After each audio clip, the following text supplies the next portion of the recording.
Supreme court ने बुधवार को उन लाखों कर्मचारियों को राहत दी है जिनकी अनुसूचित जाति अनुसूचित जनजाति कोटे के तहत मिली सरकारी नौकरी पर तलवार लटक रही है।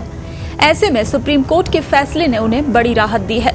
इन लोगों को SC/ST कोटे के तहत केंद्र सरकार और सार्वजनिक क्षेत्र के बैंकों में नौकरी मिली थी, लेकिन कर्नाटक सरकार ने उन समुदायों को SC/ST कैटेगरी से बाहर कर दिया जिनसे ये लोग ताल्लुक रखते हैं। इन कर्मचारियों को इस आधार पर नौकरी से निकले जाने का खतरा था। कर्नाटक हाईकोर्ट के आदेश पर इन लोगों के एम्प्लॉयर्स ने कारण बताओ नोटिस जारी करके इनसे ये भी पूछा था कि उनकी सेवाएं क्यों बंद नहीं की जानी चाहिए। जस्टिस हिमा कोहली और जस्टिस संदीप मेहता की पीठ ने कर्नाटक हाईकोर्ट के इस फैसले को खारिज कर दिया है। कोर्ट ने कहा, हम मानते हैं कि प्रतिवादी बैंकों उपक्रमों द्वारा अपीलकर्ताओं को कारण बताओ नोटिस जारी करने की प्रस्तावित कार्रवाई कायम नहीं रखी जा सकती और इसे रद्द किया जाता है। के निर्मला सहित कोटेगारा अनुसूचित जाति और कुरुबा अनुसूचित जनजाति के कर्मचारियों को उनके बैंकों की तरफ से नोटिस जारी करके जवाब देने को कहा गया था। ये लोग Canara bank, oriental insurance company limited और हिंदुस्तान एरोनॉटिक्स लिमिटेड के कर्मचारी हैं। सार्वजनिक क्षेत्र के उपक्रमों के नियोक्ताओं ने कहा था कि इन कर्मचारियों की जातियां और जनजातियां अब अनुसूचित जातियों और अनुसूचित जनजातियों का हिस्सा नहीं है, इसलिए उन्हें उनकी नौकरियों में बने रहने की अनुमति नहीं दी जा सकती जो उन्होंने आरक्षित श्रेणियों के तहत मिली थी।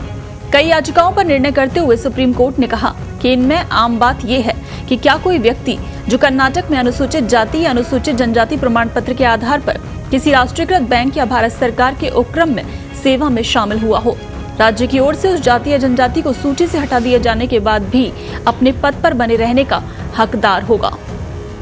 बेंच ने कहा कि हम इस निष्कर्ष पर पहुंचे हैं कि अपीलकर्ता 29 मार्च 2003 के सरकारी परिपत्र के आधार पर अपनी सेवाओं की सुरक्षा के हकदार हैं। कर्नाटक सरकार द्वारा 29 मार्च 2003 को जारी परिपत्र में विशेष रूप से विभिन्न जातियों को संरक्षण प्रदान किया गया, जिनमें वो जातियां भी शामिल थीं जिन्हें 11 मार्च 2002 के पूर्व सरकारी परिपत्र में शामिल नहीं किया गया था। सुप्रीम कोर्ट ने कहा कि वित्त मंत्रालय ने अगस्त 2005 के एक पत्र में संबंधित बैंक कर्मचारियों को सुरक्षा कवच प्रदान किया था और उन्हें विभागीय और आपराधिक कार्रवाई से बचाया था।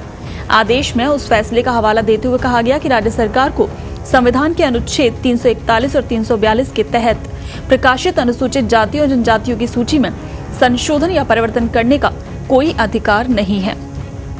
कोर्ट ने कहा कि इस बात पर कोई विवाद नहीं है कि अपीलकर्ता कर्मचारियों ने कानून की उचित प्रक्रिया का पालन करके अपने SC और ST प्रमाण पत्र प्राप्त किए थे।